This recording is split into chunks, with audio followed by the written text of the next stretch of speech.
Vous pouvez juste nous expliquer de façon très simple le but de l'opération d'aujourd'hui, tout simplement.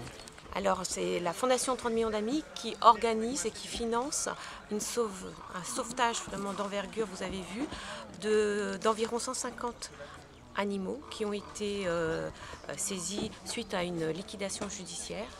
Et c'est la Fondation qui organise tout ça.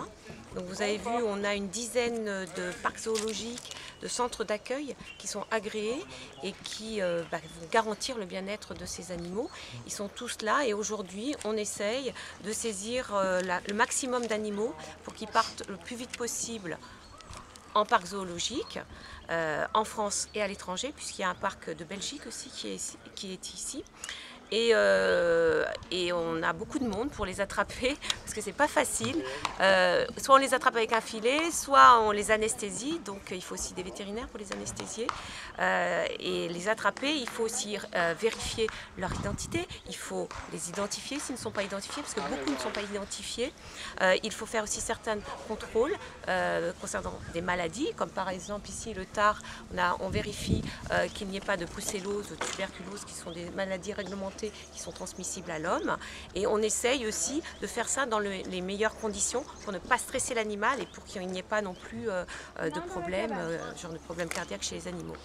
Ils sont confiés dans un premier temps avant éventuellement d'être cédés, revendus à des parcs. C'est une solution transitoire là, Alors ils ne sont pas vendus à des parcs, non, parce que le liquidateur judiciaire, en tout cas le tribunal de commerce de Clermont-Ferrand, a confié la totalité des animaux présents ici, que ce soit les animaux sauvages comme les animaux domestiques, à la Fondation 30 millions d'amis.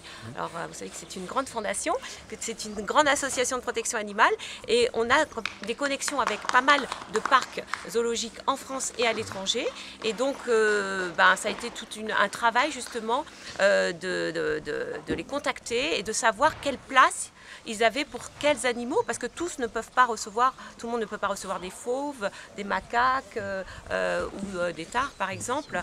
Donc ça a été, ce grand travail a été justement de trouver soit des centres d'accueil, parce qu'il y en a qui vont accueillir l'animal pour savoir dans un second temps où ils pourront être placés, c'est-à-dire où il y aura de la place, hein, bien sûr pour ces animaux. Un zoo n'est pas extensible, donc il faut aussi lui assurer un bien-être et puis une surface suffisante.